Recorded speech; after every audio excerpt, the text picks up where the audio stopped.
Isang batang mag-aaral na nagngangalang Taiju ang nagpasya na ngayon ay ang araw na ipagtatapat niya ang kanyang tunay na nararamdaman para sa kanyang matagal ng kaibigan, si Yuzuriha. Pumunta siya sa laboratorio ng agham ng paaralan upang sabihin sa kanyang matalik na kaibigan, si Senko, ang tungkol sa desisyon. Matagal nang natatakot si Taiju na ipahayag ng kanyang pag-ibig na masisira ang kanyang pagkakaibigan kay Yuzuriha. Ang ilan sa iba pang mga mag-aaral ay tumaya sa kung gaano siya kalubhan na matanggihan, ngunit talagang naniniwala si Senko na matatanggap ng babae ang kanyang damdamin ng maayos nang malapit nang magtapat si Taiju. Isang nakasisilaw na berdeng liwanag ang sumasaklaw sa kalangitan, sinusubukan niyang protektahan ang babae mula sa mga epekto, ngunit siya, kasama ang iba pang tao sa mundo, ay naging bato. Ang lahat ng mga tao sa mundo ay nakakulong sa bato, ngunit nanatiling nakatutok si Taiju sa pagtatapat ng kanyang pagmamahal sa dalaga. Sa loob ng libo-libong taon, ang binata ay nabalot sa bato hanggang sa isang araw ay gumuho ang bato na tumatakip sa kanyang katawan, na nagpalaya sa kanya sa wakas, nagising siya mula sa isang mahabang pagkakatulog at napagtanto na ang buong mundo ay naapektuhan, marami pa rin ang nakulong sa bato. Nangako si Taiju na ililigtas si Yuzuriha, nakakulong pa rin si Yuzuriha sa bato, nasa tabi pa rin ng parehong puno, na lumaki ng mas malaki sa panahong iyon. Sa wakas ay sinabi niya sa babae na mahal niya siya at humingi ng tawad sa hindi niya pagligtas sa kanya. Sa halip, iniligtas siya nito, na nagpapahintulot sa kanyang isip na nakatuon sa kanya sa lahat ng kadilimang iyon. Sa paglipas ng panahon, nakahanap siya ng isang nakatagong mensahe sa kanyang katawan, na nagtuturo sa kanya na magtungo sa itaas. Sa kalaunan ay nakatagpo ni Taiju ang kanyang matalik na kaibigan, si Senko, na natutuwa nang makitang sa wakas ay nagising na ang malaking oaf. Tuwang-tuwa siyang makitang nasa mabuting kalusugan si Senko. Inihayag ng mapagkunwaring batang siyentipiko na ang araw ay ika-5 ng Oktubre, 5738 at humigit kumulang 3700 taon na ang nakalipas mula nang maging bato ang mundo. Dinala ni Senko si Taiju sa kanyang treehouse at sinabing kailangan niya ng mas maraming manpower para masimulan muli ang sibilisasyon. Alam niyang mabubuhay si Taiju kahit anong mangyari dahil sa lakas ng puso at pagmamahal niya kay Yuzuriha. Magkasama, susubukan ng dalawang batang ito sa high school na muling itayo ang sangkatauhan mula sa simula, gamit ang kanyang pinahusay na tibay. Ginugugol ni Taiju ang kanyang mga araw sa paghahanap ng pagkain, sa kabila ng itinuring ni Senko na kalahati ng mga bagay na ibinalik niya ay hindi nakakain. Sa mga maliliit na exhibition ng Taiju, nakita niya ang pinakamalakas na high schooler na nakulong sa bato, pati na rin ang ilang ubas at ilang uri ng kagamitan na nangongolekta ng dumi sa isang kuweba. Sa una, naniniwala ang batang lalaki na maaaring may ibang tao sa paligid, ngunit pinabulaanan ni Senko ang kanyang teorya at ibinunyag na ito ay kanyang ginawa. Naniniwala si Senko na ang nitric acid mula sa batguano ang susi sa pag-unlock sa kanila mula sa kanilang mga kulungang bato. Senko at Taiju ay walang sawang nag-eksperimento sa isang lunas. Sa pamamagitan ng pag-eksperimento sa mga epekto ng nitric acid sa mga ibong nakasuot ng bato, naniniwala si Senko na makakahanap siya ng paraan upang matuno ang mga mineral na bato. Gusto niyang pataasin ang potency nito gamit ang alak, kaya iminungkahi ng Taiju na gumawa sila ng alak gamit ang mga ubas. Sa loob ng isang taon, nag-eksperimento sina Senko at Taiju gamit ang nitol na distilled mula sa alak at dumi ng paniki. Nagdistill sila ng sapat na potent nitol at isang araw, pinalaya ang isang ibon mula sa kulungan nitong bato. Itinuro ni Senko ang Taiju na walang bagay na hindi mapapatunayan ng siyentipiko. Ang agham ay simpleng proseso na ginagamit upang ipaliwanag ang anumang bagay, maging ang kababalaghang ito. Sa kanilang unang malaking tagumpay mula nang magising, ipinahayag ni Senko ang kanyang pananabik na talunin ang pantasya gamit ang agham. Dahil matagumpay na nakapaglabas ng stone bird mula sa petrification nito, tinanong ni Taiju si Senko kung ano ang susunod nilang gagawin sa lunas. Sumagot lang si Senko na kailangan nilang palayain ang lahat ng sangkatauhan sa kalaunan. Bagamat nakakalungkot na gisingin muna ang isang mamamatay tao, binibigyan niya si Taiju ng pagpipilian kung sino ang una nilang palalayain. Dinala ni Taiju si Senko sa higanteng camphor tree kung saan nakahawak pa rin si Yuzuriha pagkatapos ng lahat ng mga taon na ito. Humingi siya ng paumanhin sa kanyang hindi pagligtas sa kanya at plano niyang palayain siya mula sa pagiging bato. Ibinigay sa kanya ni Senko ang lunas, ngunit tumanggi siyang palayain siya habang nakahubad pa rin siya. Sinubukan ni Taiju na buhatin siya pabalik sa kampo para lagyan ng damit, ngunit biglang lumitaw ang isang leon. Ipinaliwanag ni Senko na ang mga leon na nakatakas mula sa zoo ay naging tuktok ng food chain sa Stone World, habang tumatakbo ang mga lalaki sa kagubatan. Idinagdag ni Senko na ang mga leon ay hindi pa nakakakita ng mga bipedal na nilalang at malamang na nag-iingat. Nagpasya si Taiju na dapat siyang maging kalasag ni Senko. Ngunit sinabihan siya ng huli na patuloy na tumakbo dahil ang sangkatauhan ay nangangailangan ng utak at lakas. Dahil sa mga pagpipilian, pinangunahan ni Taiju ang kanyang kaibigan sa numero 1 pinakamalakas na primate high schooler, si Tsukasa Shishio. Tinanong ni Tsukasa ang sitwasyon at agad na pinatay ang isa sa mga leon gamit ang kanyang mga kamay, at natakot ang iba. Sinabi ni Taiju na siya ay kamangha-mangha at ipinangako ni Tsukasa na gagawin ang lahat ng pakikipaglaban. Si Senko ay nananatiling may pag-aalinlangan. Gayunpaman, sa paniniwalang siya ay masyadong malakas para mapaamo sa Stone World.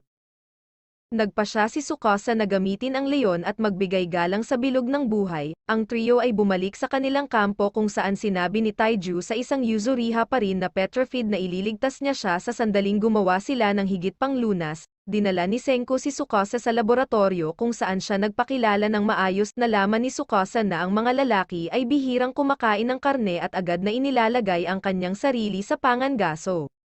Nagtutulungan sina Senko at Tsukasa para mag-imbak ng maraming karne, kabilang ang pista ng isda sa gabing iyon. Kumain sila sa isang dalampasigan at biglang binasag ni Tsukasa ang isang malaking bato upang palayain ang isang natuyong tao sa ilalim. Nang maglaon, itinanong ni Senko kung ano ang pinakamahalagang bagay para sa isang teknolohikal na sitwasyon.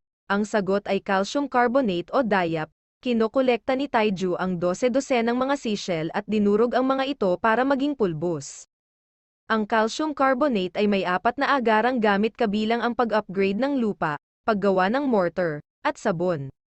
Hinahangaan ni Tsukasa si Senko para sa kanyang kamanghamanghang talino, ngunit naniniwala ang huli na ang pinakamalakas na tao na kasalukuyang nabubuhay ay may lihim na motibo. Bumalik si Taiju na may dalang seaweed para mangolekta ng mas maraming calcium carbonate at itinanong kung ano ang pang-4 na gamit.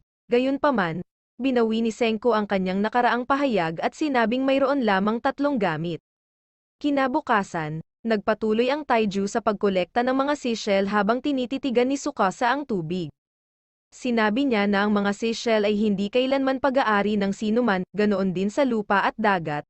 Matagal na ang nakalipas, sinubukan ng isang batang lalaki na gumawa ng seashell necklace para sa kanyang kapatid na may sakit ngunit hindi nakarating dahil sa isang malupit at lasing na nasa hustong gulang na nagsabing pag-aari niya ang lupaing iyon. Sinuntok ni Tsukasa ang ulo ng isang estatwa, na epektibong nakapatay ng isang lalaki. Sinabi ni Tsukasa na hindi nila maibabalik ang mundong nadungisan ng masasamang matatanda. Ang Stone World ay isang paraiso at ang piniling kabataan lamang ang dapat palayain, dahil ito ay isang pagkakataon upang i-reset ang mundo. Gayunpaman, tumanggi si Senko at tumugon na gagamitin niya ang kapangyarihan ng agham para iligtas ang bawat taong nakulong sa bato. Bagamat tinanggihan ni Senko ang alok ni Tsukasa na linisin ang sangkatauhan, alam pa rin niya na ang pinakamalakas na high schooler ay masyadong isang banta. Umaasa siyang mananatiling kontrolado si Tsukasa hanggang sa malaman niya ang tungkol sa revival fluid. Biglang dumating si Taiju sa dalampasigan at ibinunyag na handa na ang batch ng miracle fluid para kay Yuzuriha. Nagtanong si Tsukasa tungkol sa likido at sinabi sa kanya ni Senko na makakakuha siya ng paliwanag pagbalik sa kampo. Bumalik malapit sa camphor tree, ipinahayag ni Senko na kulang na lang sila sa sapat na likido. Nagboluntaryo si Taiju na makakuha ng higit pa ngunit nagpasya si Tsukasa na mas mabuti kung siya na lang ang pupunta. Ginamit ito ni Senko bilang isang diversion upang ilayo si Tsukasa. Kahit na sa halaga ng pagsisiwalat ng lokasyon ng kuweba, mabilis siyang kumilos upang bumalangkas ng wastong likido. Naikanalito ni Taiju, ipinaliwanag ni Senko na wala siyang interes sa purong mundo ni Tsukasa at naiintindihan ni Taiju na may nangyari sa pagitan nila. Si Tsukasa ay hindi lamang isang mabuting tao.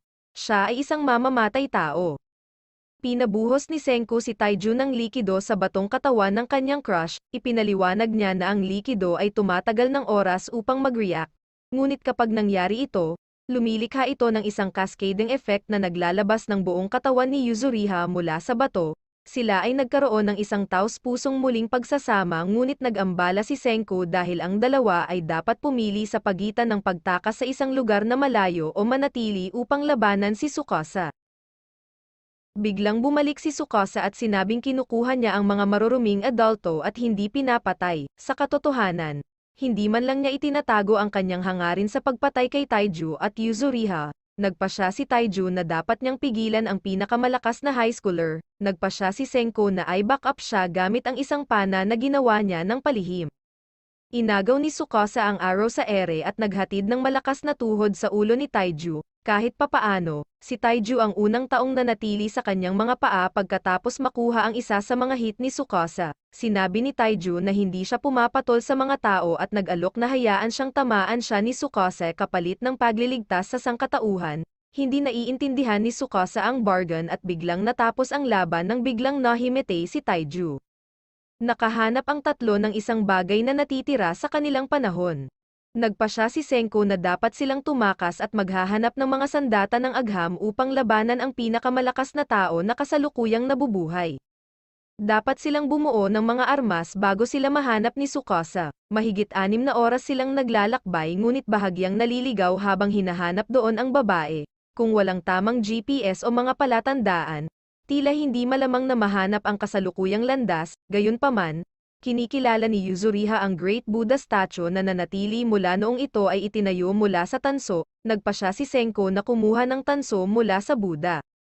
Magdamag silang nagpahinga at nagpatuloy sa paglalakbay sa umaga. Samantala, nalaman ni Tsukasa ang mga pusta matapos makita ang pandaraya ni Senko. Sa kalaunan ay nakarating si Senko at ang grupo sa mga hot spring at ipinahayag niya na gagawa sila ng pulbura upang labanan si Tsukasa. Nakaupo sa mga hot spring na pinaghihiwalay ng isang bakod, tinanong ni Yuzuriha si Taiju kung ano ang sasabihin niya sa araw na iyon. 3,700 taon na ang nakalilipas. Sumagot si Taiju na hindi niya mabubuhay sa kanyang sarili kung isiniwalat niya ito ngayon sa Stone World. Hiniling niya kay Yuzuriha na maghintay hanggang sa mabuo nilang muli ang sibilisasyon at pumayag siya na ililigtas nila ang sangkatauhan. Kinabukasan, tinipon ni Senko ang 3 materyales na kailangan sa paggawa ng pulbura at ngayon ang kailangan na lang nilang paghaluin. Ang isa sa mga sangkap ay asupri, na sagana sa mainit na bukal. Ang pangalawang sangkap ay uling, na madaling gawin sa pamamagitan ng pagsunog ng kahoy. Ang huli at pinakamahirap na sangkap ay potassium nitrate ngunit gumawa si Senko ng ilang mas maaga. Kinikilala ng Taiju ang nitrate mula sa miracle fluid na kanilang ginagawa upang makagawa ng mabubuhay na pulbura. Kailangan nilang paghaluin ang mga sangkap na may isang kurot ng asukal. Naghahanda si Taiju na hampasin ang pinaghalong may malaking bato upang matapos ang proseso, ngunit nag-aalala si Yuzuriha na maaaring magdulot ito ng pagsabog. Tiniyak ni Senko sa kanya na ang bato sa bato ay hindi magdudulot ng pagsabog. Ang bawat tao'y gumagalaw sa oras upang maiwasan ang pagsabog at tinawag ni Senko ang pagsubok na ito na isang matunag na tagumpay. Tinanong ni Yuzuriha kung plano nilang gumamit ng pulbura para labanan si Tsukasa. Ngunit sumagot si Senko na plano niyang makipagtawaran sa kanya. Plano ni Senko na patayin si Tsukasa kung matuloy ang negosasyon at plano. Nagdadalamati si Senko dahil malamang naibunyag ang kanilang lokasyon dahil sa usok mula sa pagsabog. Gayunpaman, itinuro ni Yuzuriha ang isang tumutugon na signal ng usok sa malayo, na walang alinlangan na sinindihan ng ibang mga tao. Si Senko ay nahaharap sa pagpili na patayin ang apoy upang itago ang kanilang lokasyon o sindihan ito upang ipakita ang kanilang sarili sa mga potensyal na kaalyado. Nagmamadali si Tsukasa sa kagubatan na hinahabol ang landas ni Senko. Alam niyang pinigil ni Senko ang pang-apat na paggamit para sa seashell powder bilang pag-iingat sa kaligtasan. Sa kalaunan ay natisod niya ang smoke signal at nakita niya si Yuzuriha sa lalong madaling panahon. Kinuha ni Tsukasa ang batang babae na hostage at hinarap si Senko. Hinihiling na ihinto niya ang pagdumi sa mundo sa pamamagitan ng muling pagbuhay sa mga sandata ng agham. Ang hilig ni Senko sa agham ay nagsimula sa murang edad. Tinutuya siya ni Senko dahil sa pagiging mapagbigay sa hatol na ito ng kamatayan, ngunit sinabi ni Tsukasa na kailangan niyang malaman muna ang recipe para sa miracle fluid. Sinubukan ni Senko na bluff na parang wala siyang pakialam sa babae. Ngunit biglang ginupit ni Tsukasa ang kanyang buhok at sinabihan siyang huminto. Inaangkin niya ang tagumpay dahil may mga taong mahal si Senko. habang iniisip ni Tsukasa na walang taong mahalaga. Biglang itinutok ni Yuzuriha ang talim ni Tsukasa sa kanyang sarili at nakiusap kay Senko na huwag ibunyag ang recipe, sa halip na pahintulutan ang batang babae na saktan, at ubili na isiniwalat ni Senko ang recipe para sa miracle fluid. Wala nang dahilan si Tsukasa para panatilihing buhay si Senko, ngunit nangangako na ililigtas siya kung isasakripisyo niya ang agham sa buong buhay niya. Baka ikaw ang una kong kaibigan, naalala ni Senko ang pag-aaral tungkol sa agham at kung paano siya ikinonekta nito sa kanyang matalik na kaibigan mula pagkabata, sina Taiju at Yuzuriha. Sa mga alaalang iyon na nagpapabigat sa kanyang puso, sinagot ni Senko na ang pagsuko sa agham ay ang isang bagay na hindi niya magagawa, dahil sa pagkabigo. Ipinangako ni Tsukasa na bibigyan niya si Senko ng maawang kamatayan at sinabi pa niyang maaari silang maging magkaibigan kung hindi dahil sa mga pangyayari. Si Taiju ay bumalik sa eksena at nakita ang kanyang matalik na kaibigan na pinatay. Nakatitig kay Senko, sinabi ni Tsukasa kung siya at ang iba ay nagkita na bago ang mundo ng bato. Marahil sila ay maaaring maging magkaibigan.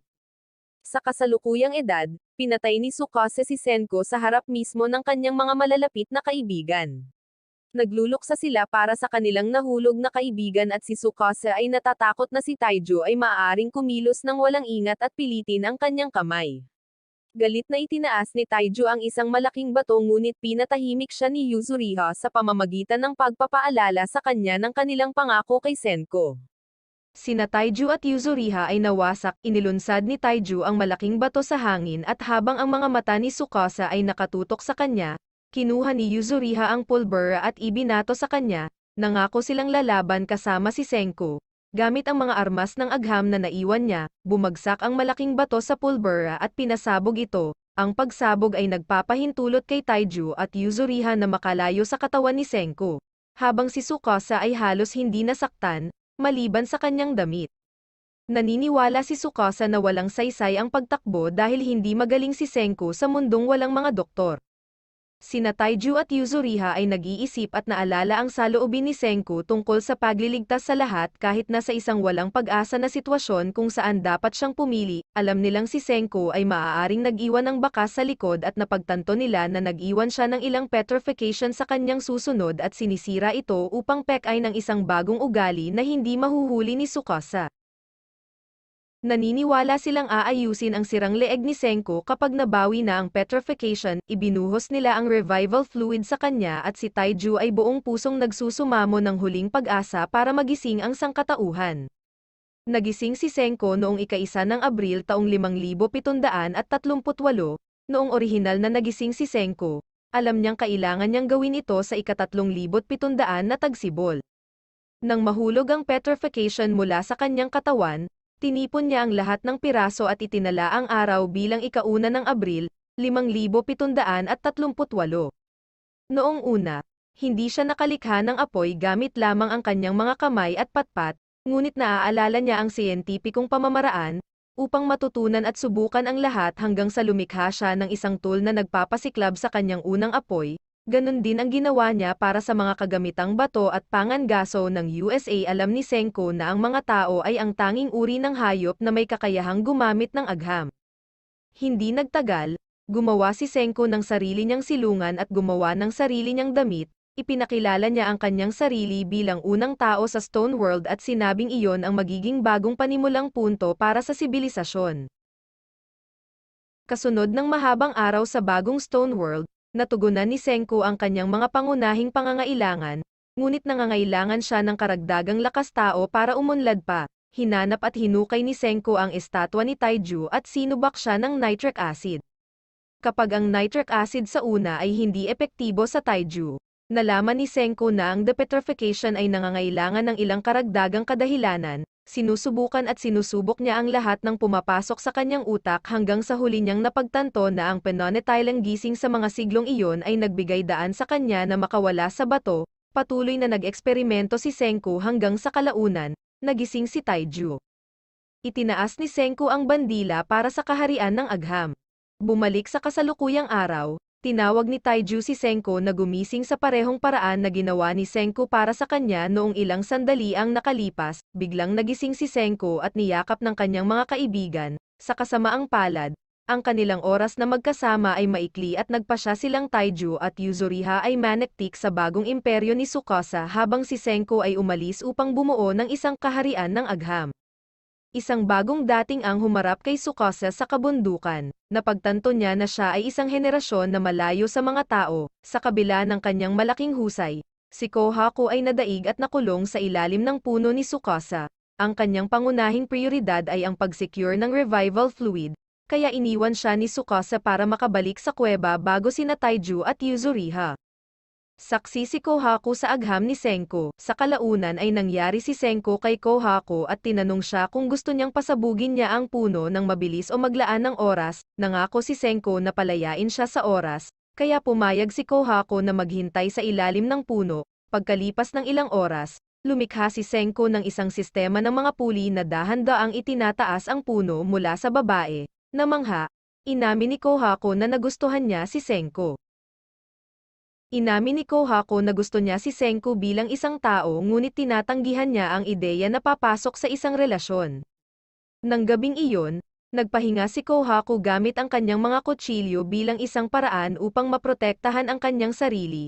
Nagtanong ang babae tungkol sa pakikipaglaban ni Senko kay Tsukasa at sinabing hindi rin siya aatras sa kanya. Ipinahayag ni Senko na gusto niyang itayo ang kaharian ng agham upang talunin siya, at inanyayahan siya ni Kohaku pabalik sa kanyang nayon upang magtipon ng mga kaalyado.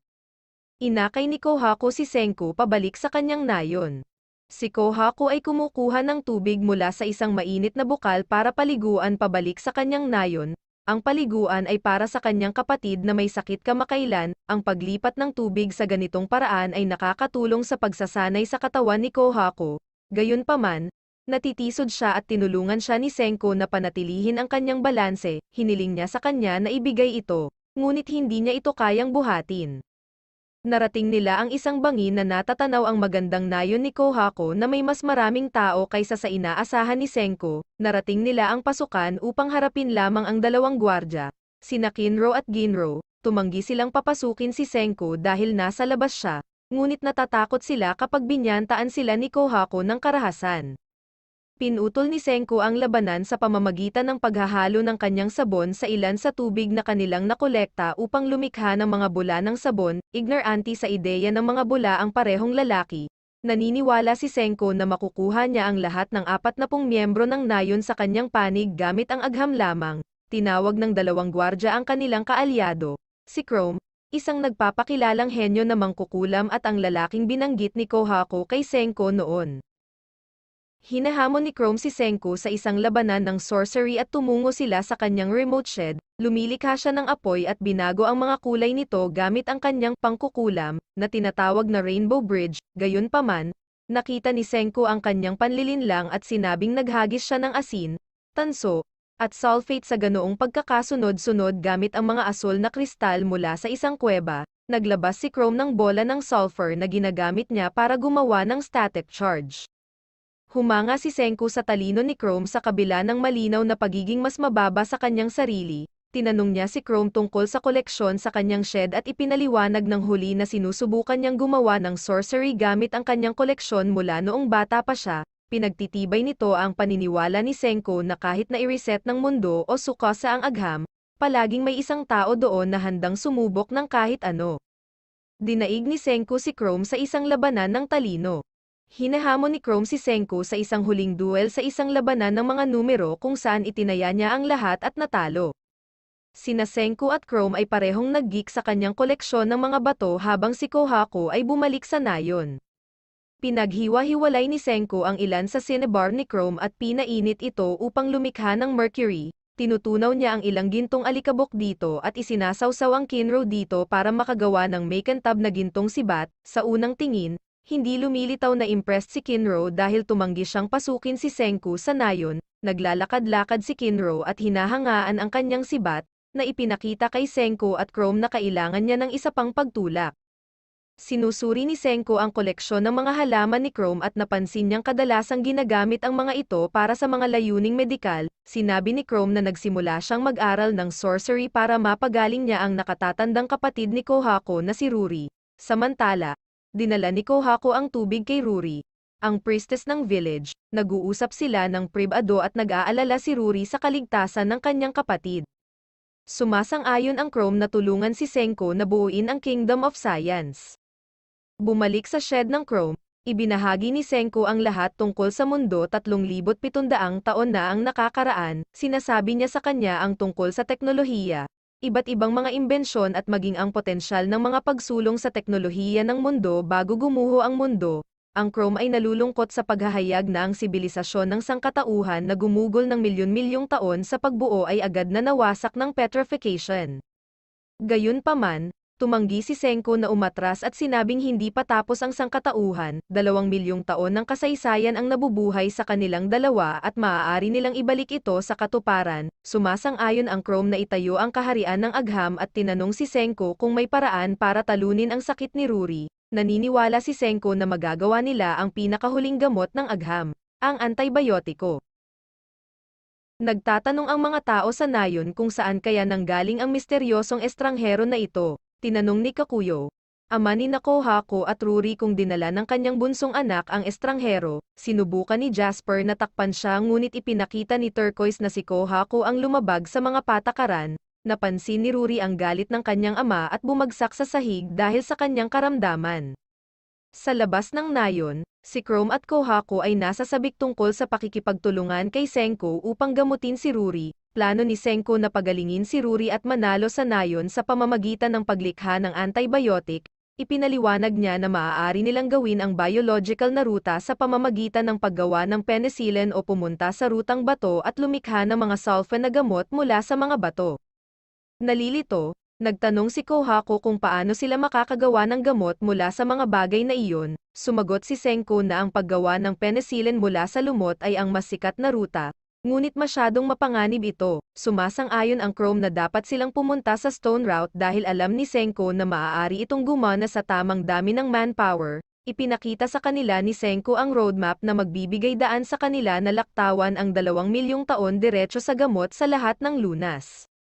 Gustong magsimula ng Chrome sa paggawa ng bakal ngunit sinabi ni Senko na hindi ito ganoon ka-simple. Sinasabi niya sa kanila ang tungkol sa mga magnet at ang pag-ikot ng mundo kasama ang North Star. Sinabi ni Kohako na ang bituin ay hindi totoo sa Hilaga at napagtanto ni Senko na bahagyang gumalaw ang planeta sa nakalipas na 3,000 taon. Gumagamit ang Chrome ng magnet at dahon sa ibabaw ng isang mangkok ng tubig upang gumawa ng mas tumpak na compass. Kinaumagahan, pumunta si Senko at ang iba pa sa ilog upang mangolekta ng bakal at buhangin mula sa tubig. Sinasabi ni Senko na kailangan nila ng mas maraming lakas tao ngunit sinabi ni Kohako na ang mga taga-nayon ay hindi tutulong sa mga kakaibang mangkukulam. Isang misteryoso ang lumutang sa ilog at ito pala ay si Suka mula sa nayon. Gusto niyang tumulong na patunayan na siya ay kapaki-pakinabang at pumayag si Senko na tulungan siya sa kabila ng kanyang malabong paningin. Sinisikap nilang magtrabaho sa paggawa ng bakal, ngunit ang pagsunog ng kahoy ay hindi nagbibigay ng sapat na mataas na temperatura para sa paggawa ng bakal. Sinusubukan nilang gumamit ng handmade fan para tumaas ang temperatura kasama ng hangin sa loob ng funnel. Kinaumagahan, napansin ni Senko at Chrome na halos atali na nila si Ginro sa isang kaalyado. Naniniwala si Senko na kailangan nila ng mas mahusay na pain para sa pagtali sa mga taga-nayon upang tulungan sila. Nagboluntaryo si Suika na mang-alap ng intel tungkol sa kung ano ang gusto ng mga taga-nayon at nakuha ang tiwala ni Senko. Ginagamit ni Senko at Chrome ang agham ng pagkain para subukan at manalo sa mga taga-nayon. Nalaman ni Suika na marami sa mga taga-nayon ang gusto ng mas masarap na pagkain at nagbibigay ito kay Senko ng ideya kung paano sila mapapanalo. Kinokolekta nila ang foxtail millet at pinuputol ito sa harina gamit ang agham ng pagluluto. Nagdagdag siya ng mga itlog at potassium carbonate at hinuhubog ito upang maging noodles bago ito pagsamahin sa iba pang masasarap na sangkap. Ang Chrome at Kohako ay pinasigla ng amoy at inihayag ni Senko na ang hindi kapani-paniwalang masarap na pagkain na ito ay tinatawag na ramen. Iniisip ng Chrome, Suka, at Kohako na ang ramen ay kahanga-hanga. Samantala, natikman na ni Senko ang totoong ramen mula pa noong panahon niya. Naisip ni Senko na ang lasa ng ramen na ito ay kakilakilabot kung ihahambing. Naghahanda sila ng malaking bahagi ng Fox Millet Ramen at nagdadala ng truck sa gilid ng nayon kung saan ang amoy ay nakakuha ng atensyon ng lahat ng mga taga-nayon. Isang misteryosong lalaki ang lumapit sa kagubatan, sa labas lamang ng nayon. Naghahain si Senko ng Fox Millet Ramen na tinatangkilik ng marami sa mga taga-nayon. Sinusubukan ng Chrome na ibahagi ito kina Kinro at Ginro ngunit tumanggi ang huli sa kabila ng pagtanggap ng isang gintong sibat. Ang balita ay umabot pa sa punong nayon. Plano ni Senko na makipagtulungan sa lahat ng kumakain para mapaganya nila ang kanyang furnace. Umupo ang misteryosong lalaki kanina at may dalang bowl din. Napansin ni Senko na gumagamit siya ng termino mula sa kanyang panahon at tinawag siya ni Kohako bilang isang nanghihimasok. Pinalibutan siya ni Kohako, Kinro, at Ginro ng kanilang mga armas at tanong kung kasama niya si Tsukasa. Sinabi ng batang lalaki na nag-iisa siya mula nang siya ay hindi masiraan ng loob. Kinilala ni Senko ang lalaki bilang si Asagiri Gen, ang mentalist na dating nagsusulat ng mga libro. Hindi naniniwala si Kohako sa isang salita na sinabi niya habang sinusubukang ipaliwanag ni Asagiri ang kanyang sarili. Sinabi ni Senko na hindi ito mahalaga at pinapagawa ang lahat sa pugon ng iron mill. Habang nagsusumikap si Asagiri, sinasamantala ni Senko ang kanyang pagkahapo at tinanong siya tungkol sa Taiju. Inamin ni Asagiri na kasama niya si Tsukasa at sinabing nagbago na siya ngayong nakita niyang gumagawa sila ng bakal. Inamin ni Asagiri na mas maganda ang panig ni Tsukasa sa ngayon at pumanig lang siya sa sinumang mananalo. Naniniwala si Senko na mananalo siya at nagsimulang magtrabaho para maghanda ng generator. Isang bagyo ang tumama at inihanda ni Senko ang kanyang grupo upang makahuli ng kidlat. Sinimulan nila ang proseso ngunit naantala ng hindi napapanahong pagdating ni Magma, ang brute sa nayon. Nagawa ni Asagiri na ibalik sila sa pamamagitan ng paggamit ng ilang nakakumbinsi na magic. Naglakbay ang grupo ni Senko sa bundok at naghahanda na gamitin ang kidlat upang lumikha ng magnet. Ang kidlat ay nagsasara ng mas mabilis kaysa sa inaasahan, kaya't wala silang oras upang magtayo ng isang tore. Ninakaw ni Kohako ang sibat ni Ginro at ginawa itong pamalo ng kidlat. Tinamaan ng kidlat ang baras na nakabalot sa tanso at matagumpay itong napalitan ng isang malakas na magnet. Sinindihan ni Senko ang kadiliman sa unang pagkakataon sa loob ng 3,700 taon. Hinawakan ni Kohako ang mga poste ng paatras at nagkamali sa pag-iisip na nabigo silang gumawa ng mga magnet. Itinama siya ni Senko at nabomba ang Chrome para makagawa ng kuryente. Tinanong ni Asagiri kung anong uri ng generator ang pinaplano ni Senko sa pagtatayo at hindi nagulat na malaman na ito ay pinapagana ng tao. Magkasama, gumugugol sila ngayon sa paglikha ng dual crank power generator. Kinumbinsi ni Asagiri sina Ginro at Kinro na paganahin ito para sa kanila dahil kailangan nila ng isang pares sa perpektong pag-sync. Sa kabila ng mahabang panahon na ito, talagang nagtatanong si Asagiri kung magagamit ni Senko ang kuryente. Tinanong ni Senko ang Chrome kung natatakot siya sa gabi dahil sa dilim nito. Nilikha ni Edison ang bumbilya at nasakop ang 24 na oras na araw. Naniniwala si Senko na walang kadiliman sa kanyang oras at tinalo ng sangkatauhan ang gabi gamit ang agham. Gumagamit siya ng string na kawayan para gayahin ang bumilya at sinindihan ang gabi sa unang pagkakataon sa loob ng 3,700 taon. Always do it on my own, so I gotta get through it. And the only thing I know is to love what I'm doing. Never give up, never slow, till I finally prove it. Never listen to the no's, I just wanna keep moving. Keep my head up when I act, head up, that's a fact. Never looking back, I'ma keep myself